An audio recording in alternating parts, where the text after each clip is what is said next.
Oke, selamat datang di video pembelajaran untuk mata kuliah Operating System bersama saya Miftah. Jadi di video pembelajaran ini akan dibahas materi mengenai Basic Commands. Oke, ada 4 topik utama pada video pembelajaran ini. Yang pertama ada Linux CLI, Linux File System Commands, Installation Apps Using Terminal, and Linux Text Editor. Oke, kita bahas yang pertama dulu adalah Linux CLI. Nah, adalah command line interface ya. Jadi sama seperti ketika teman-teman membuka command prompt ya kalau di Windows.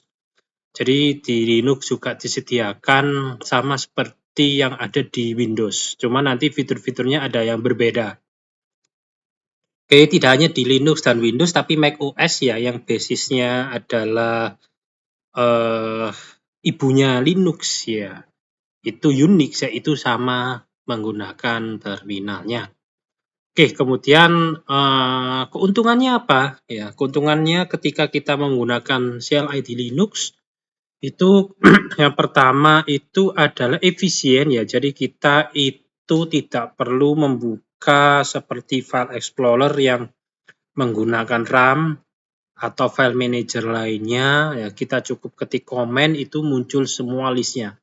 Ya memang agak susah ketika tidak menggunakan UI, akan tetapi sangat efisien ketika kita ingin membutuhkan sebuah kecepatan. Kemudian sangat ideal untuk scripting dan automation. Jadi ketika teman-teman punya sebuah file gitu kan yang ingin dijalankan misalkan setiap jam 12 malam untuk melakukan apapun itu, yaitu bisa dilakukan menggunakan CLI.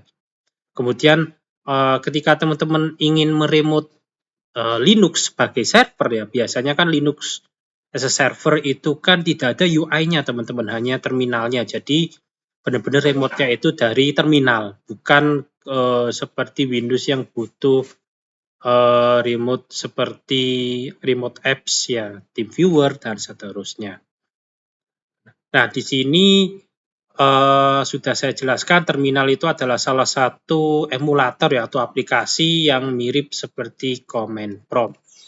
Nah, kemudian teman-teman ketika buka Linux-nya itu bisa langsung di search aja ya Ctrl Alt T atau Ctrl Shift T untuk membuka terminal tab-nya. Oke, ini adalah virtual box saya ya. Jadi di sini teman-teman bisa lihat ya sebelum add ya. Add ini adalah separatornya. Kemudian teman-teman bisa lihat di sini ada tulisan Miftah ya. Miftah itu berarti username saya yang saya gunakan di laptop atau virtual mesin ini. Kemudian ada tulisannya di sini Miftah VirtualBox. Nah, ini adalah hostname-nya. Begitu, ini ada hostname-nya. Nah, kemudian ketika teman-teman lihat dolar ini ya, seperti dolar ini itu adalah user biasa. Jadi terdapat beberapa level di Linux ya, user biasa dan root ya. Oke, ketika ingin masuk root, ketik saja sudo su ini. Nah, kemudian teman-teman bisa menginputkan password di sana. Biasanya ditanyain sebuah password ya, tapi di sini saya sudah menginputkan password, jadi otomatis terisi. Bagi yang baru pertama kali itu biasanya mengisikan password dari root-nya, sama seperti ketika teman-teman login ya. Nah, kemudian bisa terlihat di sini ya, kalau user biasa itu dolar, user yang root itu adalah hash ini ya, atau pagar. Jadi kadangkala ketika teman-teman ingin update Linux seperti apt update atau apt upgrade itu kadangkala perlu user yang memiliki akses, salah satunya adalah root. Begitu. Ya, jadi root ini juga bisa digunakan untuk update, upgrade, kemudian benar-benar full ya. Kontrolnya itu benar-benar full kontrol ya dari sebuah sistemnya. Oke, untuk keluarkan dari root, saya ingin pakai user biasa, tinggal di exit seperti ini. Oke, saya ke materi ya, jadi di sini sudah selesai. Nah, di sini untuk format dari ketika kita ingin komen itu adalah komennya apa, kemudian spasi option, spasi argumennya apa. Jadi komen itu seperti instruksi yang akan dieksekusi, atau kalau teman-teman membuat sebuah function di program, misalkan C gitu kan, nah di situ ada kan public function. Nah, fungsinya ini itu yang akan dipanggil oleh si komennya. Begitu. Seperti kalau di command prompt itu ada ls ya, cp ya, rm, kemudian ada beberapa parameter. Saya menganggapnya ini parameter. Parameter yang pertama itu option atau flex. Jadi seperti min i, a sama r, kemudian ini l ya, l, a, r, kemudian argumen contoh ini contoh ya, bukan semua ada komennya, misalkan ls min A, ls min R belum tentu ada, tapi ini contohnya, kemudian ada contoh argumennya, itu targetnya apa? Seperti target file name atau directory dan seterusnya. Nah, kemudian di sini ada format-format ya. Yang pertama itu ya format untuk path-nya. Yang pertama itu ada absolute path, yang kedua ada relative path. Nah, absolute path itu adalah full path dari sebuah file atau directory diawali dengan slash. Ya, diawali dengan slash. Contohnya seperti ini, cd spasi slash etc. Jadi cd itu gunanya seperti ini ya. Cd, misalkan cd. Saya ls dulu ya, saya clear, saya ls. Nah, di sini cd itu gunanya apa? Gunanya untuk masuk ke dalam sebuah directory. Misalkan cd downloads. Seperti ini ya. Nah, begitu. Oke, saya enter. Nah, maka otomatis dia akan ke directory cd downloads. Ya. Nah, cd downloads ini berarti kita menggunakan relative path. Artinya apa? Relative path itu dia akan masuk ke ini, ke misal saya cd titik ini adalah kembali ke atasnya. Ya, jadi misalkan tree/home ini ya, saya tree/home dulu biar teman-teman bisa memahami ya. Nah, tree/home jadi di sini misalkan ada folder home, di dalam folder home ada folder Miftah. Di dalam folder Miftah ada desktop, document, download. Jadi sekarang berarti posisi saya ketika saya ls itu berada di Miftah ini. Ketika saya ls ya, ls ini ya, ls. Nah, berarti saya berada di folder Miftah. Ya, Miftah. Ini ada desktop, document, download, music, picture. Nih ya. Nah, ketika saya ingin masuk ke dalam folder di dalam Miftah, misal dalam dokumen, berarti kita tinggal cd downloads.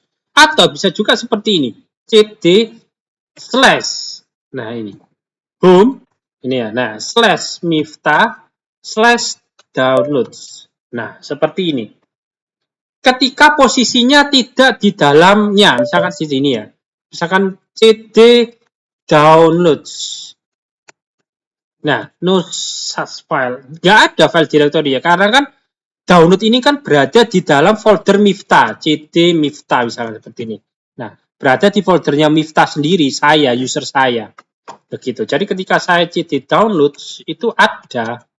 Nah, begitu. Tapi ketika saya berada di, ini ya, berada di slash home, di paling atas, ketika saya ingin masuk ke dalam-dalamnya, maka perlu langsung pakai absolute path juga bisa. cd slash home slash Miftah slash download. Nah, itu bedanya. Kalau ini kita pakai absolute path, jadi full path-nya. Tapi kalau teman-teman ingin masuk ke dalam directory yang levelnya itu di bawahnya, bisa langsung cd download seperti ini. Ya, cd download. Nah, ini kan berarti sekarang berada di folder Miftah. Folder Miftah di dalamnya ada salah satu file download seperti ini. Sorry, salah. Ya. Nah, seperti ini. Oke, seperti itu. Kemudian ini saya clear. Kemudian ada juga untuk mengganti password ya, atau mengganti username. Misalkan di sini SU Miftah. Nah, kebetulan ini saya kan pakai username Miftah dan tidak ada username yang lain ya. Soalnya salah saya, misalkan Miftah. Nah, ini. Jadi saya sudah ganti ke Miftah ya. Kebetulan akunnya ada hanya Miftah. Kalau yang lain bisa seperti itu. Nah, kemudian saya clear, saya ID. Nah, di sini ID itu adalah akan melihat detail dari ID. Misalkan di sini UID 1000 itu adalah Miftah. Ya, GID itu adalah grupnya, ini user ID, ini grup ID-nya Miftah itu 1000. Ya, kemudian ini itu adalah grup membership. Ya. Kemudian di sini ada admin, CD-ROM, sudut, dan seterusnya. Oke, jadi ada functionnya di IP ini adalah dial-up networking. Ini itu untuk diizinkan akses removable devices. Kemudian di sini untuk ngeprint ya LP admin itu untuk ngeprint dan seterusnya. Sampai ini untuk email. Kalau untuk mengganti password tinggal kita password saja. Misalkan di sini password yang saat ini Miftah, saya isi kembali yang baru Miftah. Ketika diisi Miftah, kan passwordnya kan sama, nggak boleh sama dengan yang baru misalkan Miftah 123. Nah, ternyata nggak boleh juga ada the content, nggak boleh sama. Oke, jadi memang ketika kita itu mengganti password itu ada beberapa kriteria yang harus kita penuhi. Kan saya ganti yang lain ya. Nah, ternyata harus lebih dari 8 karakter. Oke, saya. Nah, misalkan gitu kan ya, misalkan. Oke, seperti itu atau misalkan Samba atau misalkan nama film Ragi ya, lokal host atau dan seterusnya itu bisa juga digunakan sebuah password. Oke, kemudian ada lagi ls ini untuk menampilkan list directory, kemudian ls-min L ini, nah L ini adalah untuk yang long format atau detail view, jadi bisa dilihat di sini ada aksesnya, yaitu akan dijelaskan nanti, kemudian ini ada beberapa detailnya. Kemudian ada ls-min A, ini untuk ditampilkan file yang tersembunyi, kemudian ls-min LH. Oke, ini human readable. Jadi kan seperti ini 4096 itu apa? Kalau misalkan kita jadikan LH itu kan lebih jelas. Oh, ternyata kilobyte. Oke, kemudian sekarang kan posisinya ada di folder Miftah. Nah, jadi saya buat folder baru menggunakan mkdir untuk create new folder. Di sini ketika saya ls-min-l, nah di sini kan kelihatan ada buat new folder ini ya, jam 9.02, Maret 9.02. Oke, nah kemudian kita juga bisa masuk ke dalam directory baru yang kita buat, yaitu cd new folder yang baru kita buat. Nah, kemudian ketika kita ls masih kosong ya. Nah, ini masih kosong karena kan nah, ini total 0. Karena kan memang new folder ini kan baru kita buat. Nah, kemudian kita juga bisa bikin untuk file. Jadi kita pakai coba file.txt. Nah, kita ls-min-l. Nah, di sini tercreate file baru yang namanya coba file.txt. Kemudian kita juga bisa menghapus file dengan rm coba file. Nah, ini pakai relative pad ya. Jadi di dalam foldernya kita bisa langsung menghapus filenya rm coba file. Misalkan ls-min-l. Nah, di sini totalnya kosong. Begitu. Oke. Kemudian kita juga bisa menghapus folder ya. Misalkan di sini kan ada new folder ya ini ya, new folder. Saya hapus juga bersama rm-min-r. Jadi rm-min-r itu sekaligus menghapus direktori dan file di dalamnya. Misalkan di sini new folder. ls-min-l, nah new folder yang sudah ada tadi sudah saya hapus. Oke. Nah, kemudian saya coba bikin folder baru ya, mkdir new folder lagi. Kemudian saya masuk ke new folder. Kemudian saya coba bikin new file lagi ya. Nah, kemudian kita juga bisa mengcopy sebuah file dengan cara cp ini. nama filenya apa, kemudian ya, nama file yang ingin di copy apa, kemudian jadi file apa, hasil duplikatnya, misalkan duplicate file.txt. Nah, kita ls-l, nah hasilnya ini, new file yang baru kita buat, hasil duplikasinya yaitu duplicate file, seperti itu. Oke, kemudian kita juga bisa mengcopy folder, misalkan cd. Nah, new folder ini coba saya copy ya. Sama, tadi kan cp itu cp saja, itu untuk copy file, tapi untuk direktori kita bisa pakai cp main r. Nah, misalkan seperti ini, kemudian new folder, hasilnya apa? Misalkan copy new folder. Nah, seperti ini. Tes. Ketika saya ls min l, nah di sini ada file baru copy new folder. Kita cek isi dari copy new folder. Nah, juga sama ada dua filenya. Oke, seperti itu. Terus kemudian kita juga bisa memindahkan file. Ya, kita juga bisa memindahkan file. Ya.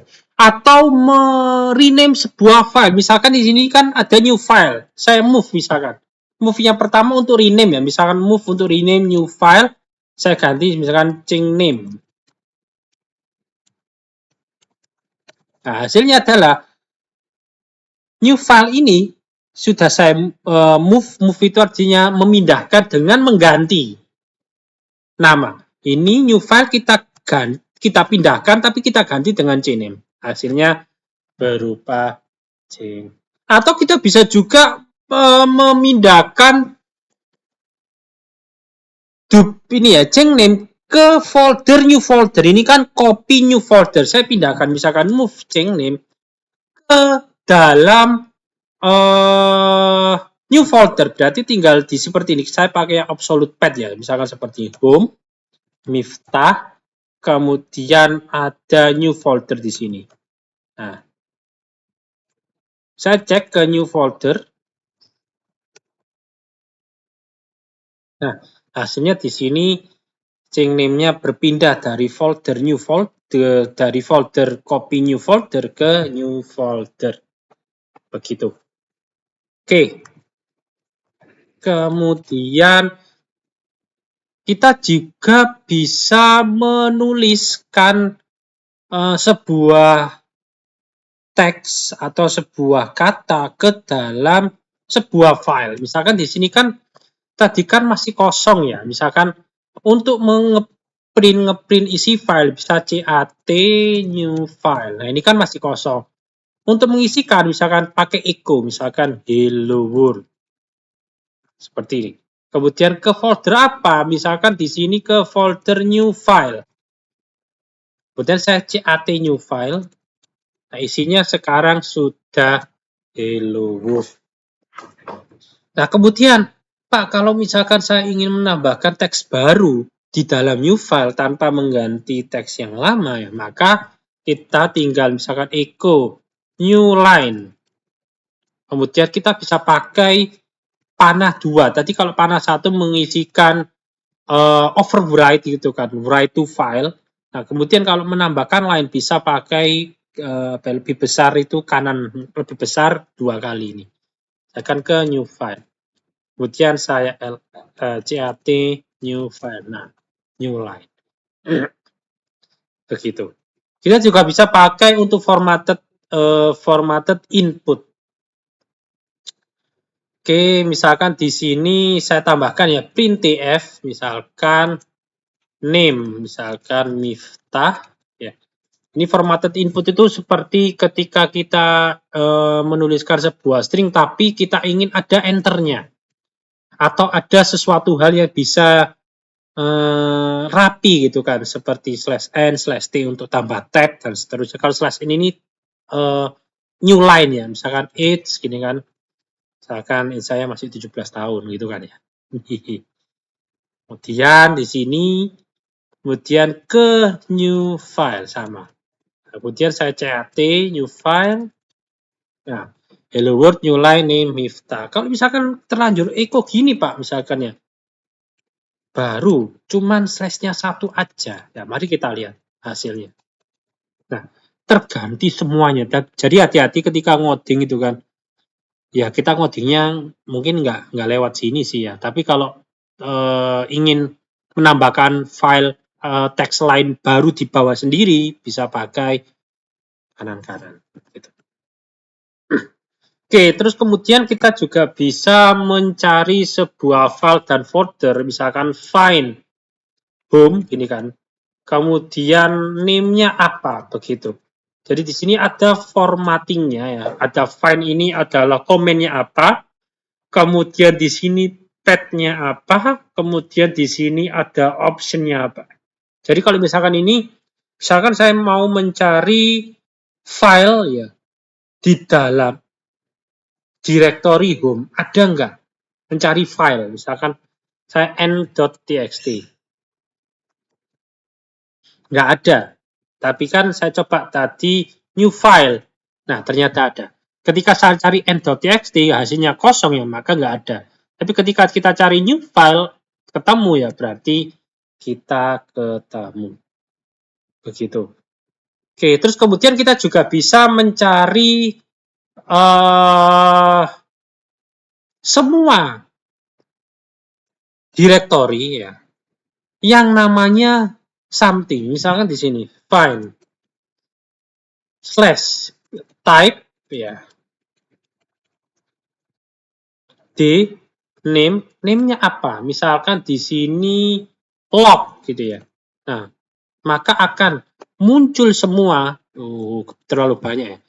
Akan mencari ya dimanapun direktori yang namanya log. Dan ini kan nggak boleh karena kan saya user biasa. Ya, seperti itu. Oke. Misalkan saya pakai root. Waduh, tadi saya ganti password ya teman-teman. Bentar.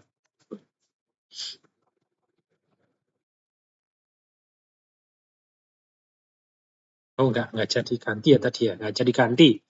Oke. Nah, terus kemudian di sini saya coba yang lain. Ya.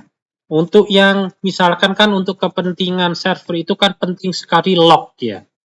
File type the name log. Oke. Invalid option. File slash. Oh, fine. Maaf ya teman-teman. Fine di sini. Nah, dia akan ketemu file yang ada file lognya ternyata di snapcore dan var/log directory. Terus kemudian kita juga bisa mencari ada nggak sih file itu yang terjadi modifikasi di sebuah file. Misalkan apa? Mungkin nggak sih ada yang mengganti log filenya gitu kan? Karena kan misalkan folder atau directory log itu adalah ketika teman-teman punya web server itu semua aktivitas akan tercatat di log. Nah, bisa jadi malware itu akan mengganti lognya agar tidak ketahuan oleh si security analysisnya.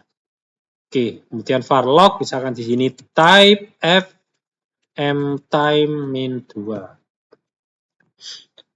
Nah, ini dilihat file apa yang dimodifikasi di 2 hari terakhir, begitu 2 hari terakhir. Ini min 2 itu 2 hari terakhir. Kita lihat var log keganti, ini keganti, dan keganti. Oke, terus kemudian di sini ada beberapa, sebentar saya clear ya, agak lemot VirtualBox saya. Ada beberapa komen juga yang penting ya, misalkan untuk pembuatan, bentar ya, clear. Nah, untuk pembuatan enkripsi file menggunakan OpenSSL, kemudian contohnya seperti ini, OpenSSL, atau saya tunjukkan ke materinya saja ya, PowerPoint-nya.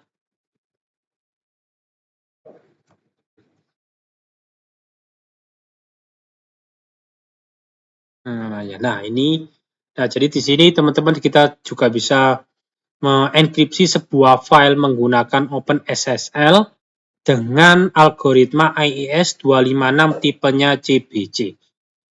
Ya, dan PBKDF2. Oke, kemudian ini di sini kita pasang sebuah salt. Nah, di sini file yang kita enkripsi itu misalkan new file, kemudian di sini out file enc pasnya MySQL key. Jadi di sini misalkan ini ya, new file txt, kemudian teman-teman file.enc, nah open SSL with salted password. Kemudian ketika teman-teman mencoba menampilkan isi dari file INC, ini aslinya kan file INC ini adalah file hasil enkripsi dari new file. Artinya apa? Duplicate, tapi hasil duplicate ini kita enkripsi menggunakan IES 256. Hasilnya seperti ini, UC, KZ, dan seterusnya. Nah, kemudian kita ingin melakukan dekripsi menggunakan cara seperti ini. Ada passwordnya. Ketika didekripsi, ya, kemudian menghasilkan ini kan hasil enkripsi tadi ya, file.enc. Kemudian kita dekripsi menggunakan file baru dengan result enc. Hasilnya ketika kita CAT, hasilnya seperti ini. Teman-teman bisa baca materi untuk encrypt file di sini. Oke, nah kemudian di sini juga bisa melihat proses status dengan ketik PS gitu kan. Nah, jadi di sini PS itu adalah running proses, PS ya, proses. Nah, kemudian ada beberapa variasi parameter yang bisa digunakan. Ini PSAUX itu akan mendisplay semua proses yang ada seperti teman-teman membuka task manager ya. Sebelum buka task manager, di sini ada usernya root, kemudian ada CPU, penggunaan CPU-nya berapa, di sini pembukaan memori usage-nya berapa, kemudian komen yang dilakukan itu apa oleh si user root, kemudian di sini VSZ ini virtual memory size dalam kilobyte, RSS itu resident set size atau penggunaan physical memory yang secara aktual, kemudian TTY itu proses ya, sebuah proses yang terasosiasi dengan terminal, kemudian stat itu proses state, ada waktunya kapan. Oke, seperti itu. Kemudian di sini ada beberapa varian ya, misalkan PSA. Wah, ini yang paling sering saya gunakan itu ketika memaintain server itu PSAUX ya. Ini ada pipe ya, pipe itu seperti garis or itu ya, or grep something. Misalkan di sini PSAUX grep Ahmad Miftah. Nah, di sini akan terlihat filter yang dilakukan oleh si Ahmad Miftah. Ngapain aja sih? Terus kemudian di sini ada grep terminal. Misalkan ada nggak ya kira-kira komen itu yang mengandung kata terminal? Jadi kemudian di sini untuk menggunakan mencari CPU yang paling tinggi ya. Kemudian di sini ada top memory. Oke, untuk ngecek disk space teman-teman bisa cek di f-h seperti ini ya. Oke, saya exit dulu, clear df. Nah, ini jadi untuk cek space ya yang ada di hard disk atau SSD-nya teman-teman. Di sini ada file sistemnya apa, ya, kemudian size-nya 259 MB, giga, dan seterusnya. Yang digunakan berapa, yang tersedia berapa, jusnya berapa persen, dan mount-nya di apa. Gitu. Oke, saya jelaskan di slide saja. Oke, kemudian ada varian DFTT ya, itu akan ngecek space ya dari direktori yang saat ini teman-teman berada ya. Di sini kan berarti Ahmad Miftah OS Ubuntu itu berada di dev SDA2. Ya. Kemudian di sini teman-teman juga bisa melakukan pencarian untuk top 10 ya, directory yang paling tinggi ya, paling tinggi space-nya, paling tinggi digunakan, folder size-nya tinggi, seperti Snap itu yang paling tinggi, urutan 10 terbesar ya. Oke, selain itu teman-teman bisa menggunakan LSCPU, top, free, dan ifconfig. Nah, ini silakan teman-teman coba secara mandiri penggunaan LSCPU, FreeSpace-M, dan top. Kemudian apa yang teman-teman dapatkan ketika teman-teman melihat terminal ketik ini. Harus dicoba ya. Silakan pause video ini, kemudian silakan dicoba. Oke, kemudian ketika teman-teman itu ingin mencari dokumentasi dari sebuah komen, kita bisa menggunakan help ini. Help spasi komennya apa? Misalkan CD itu ngapain aja sih? Oh ternyata change ini ya, mengganti working directory menggunakan beberapa parameternya. Oke, kemudian nah di sini ada file permission dari Ubuntu ya. Jadi ini sangat penting ya karena ketika kita membuat sebuah file atau folder, maka bisa jadi folder atau directory ini itu hanya bisa dimodifikasi oleh user yang berkepentingan. Ya, jadi selain yang berkepentingan tidak boleh memodifikasi. Nah, itu bisa diatur di file permission ini. Jadi di sini ada DRD itu directory, ada RWX itu read write execute, read write execute, read write execute. Jadi ada 3 atau divided to ini ya. Oke, D-nya directory, RWX yang pertama itu untuk user atau owner ini ya. Yang pertama, untuk yang RWX yang tengah-tengah atau yang kedua untuk grupnya, yang ketiga untuk selain atau lainnya. Bukan owner dari sebuah file ya, dan user di grup, tapi semua hal yang ada di sana. Oke, nah contohnya seperti ini. Oke, misalkan di RWX itu artinya apa? Bisa kita simpulkan atau kita bisa mengganti dengan chmod 7777 itu apa? Artinya RWX itu 7, RWX 7, RWX 7. Tapi ini bisa dieksekusi semua user, grup, atau selainnya. Tapi kalau hanya bisa diakses atau dimodifikasi oleh user owner akses, maka ya, RWX pertama harus hidup. Tapi ketika untuk yang grupnya itu hanya bisa membaca dan execute, tidak bisa memodifikasi, maka R-X. Dan juga R-X selainnya.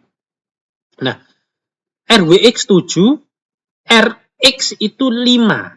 Jadi untuk mengganti itu chmod ya, untuk change modification atau modifikasi permissionnya.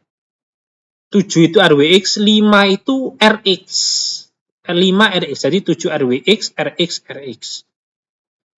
Ya. Tapi kalau dia itu file ini itu tidak bisa dieksekut apapun rule-nya, maka di sini hanya RW. Misalkan apapun rule-nya, terus kemudian usernya itu bisa read write, grupnya itu bisa read, selain itu nggak bisa ngapa-ngapain, maka settingnya chmod 640. Nah, RW itu 6, RW itu 6, R aja itu 4, tidak ada akses 0. Gitu. Oke, nah, terus kemudian ini latihan yang kedua, jadi silakan teman-teman ganti new file yang teman-teman buat tadi menjadi 755. Ya, kemudian silakan ganti ownership ya dari root user menggunakan sudo diganti ownership. Jadi sebuah file atau folder itu terdapat ownership-nya. Ya. Ownership itu berarti yang RWX yang pertama ya. Root new file. Hasilnya apa? Kemudian silakan dicoba ls-al apa yang teman-teman lihat.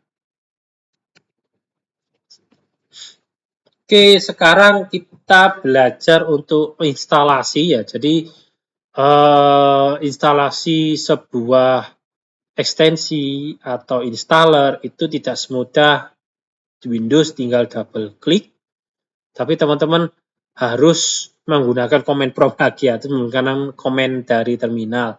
Nah, sebelum menggunakan itu, maka kita harus pelajari dulu package management di sini. Di sini tuh package management itu adalah sebuah tools ya untuk proses instalasi, upgrade, modifikasi, dan uninstall. Jadi setiap distro seperti Ubuntu, Kali Linux, Debian itu punya package manajemennya. Nah, kalau Ubuntu itu punya ibu Debian ya. Debian itu punya style command-nya itu apt-get atau -get. Jadi ketika Ubuntu itu menggunakan apt-get install itu bisa. Tapi Ubuntu juga punya style sendiri ya. Jadi sama seperti inheritance, konsep inheritance di OOP ya. Jadi anaknya itu bisa menggunakan komen atau anaknya itu mendapatkan fitur-fitur ya, field, property, function dari ibunya. Oke, di sini apt-get itu adalah front end dari package management. Kalau back end-nya itu ada dpkg. Nah, dpkg itu hanya proses instalasi.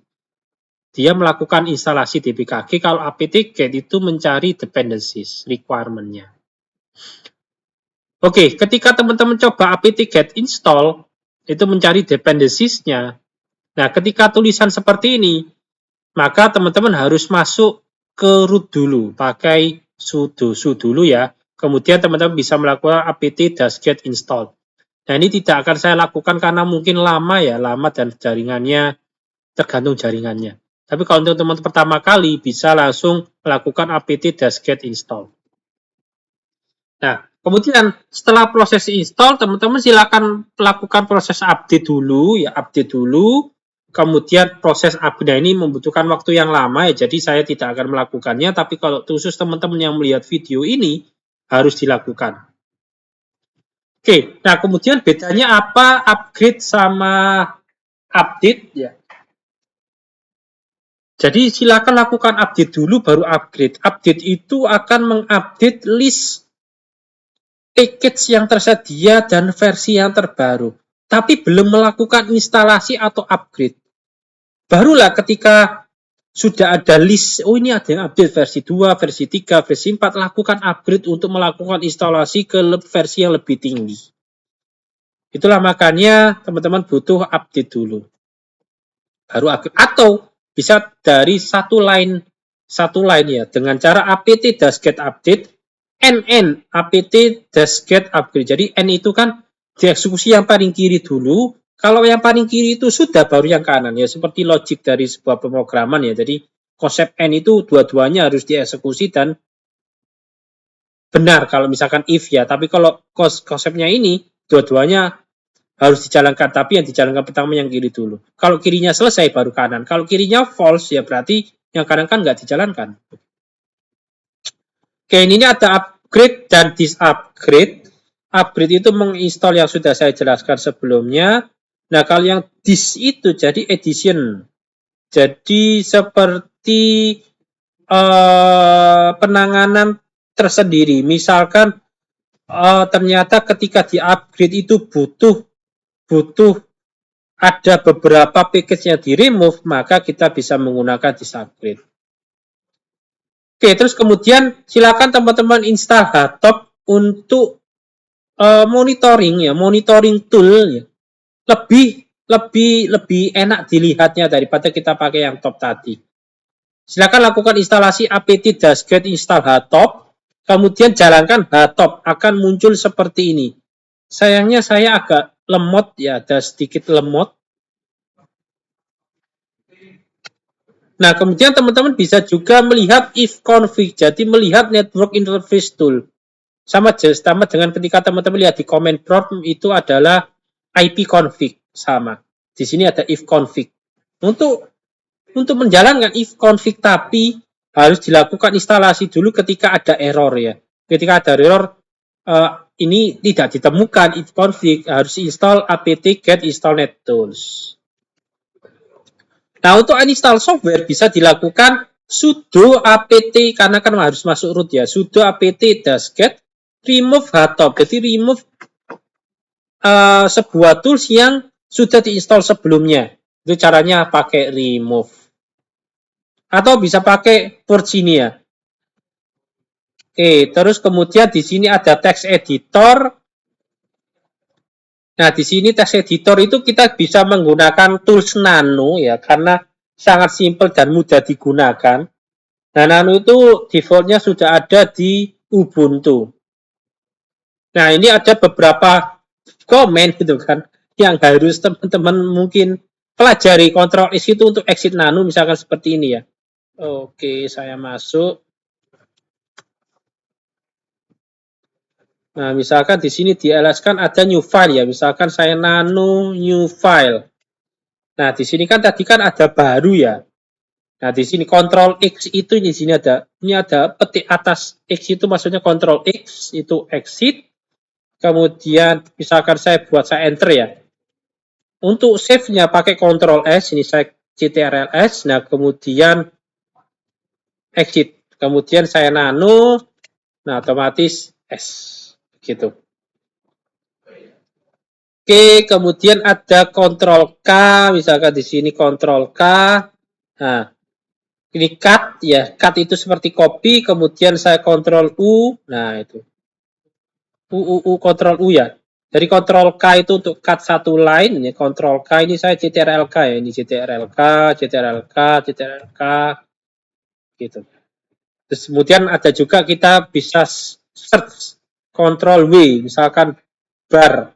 Nah, dia langsung ke dalam line ini.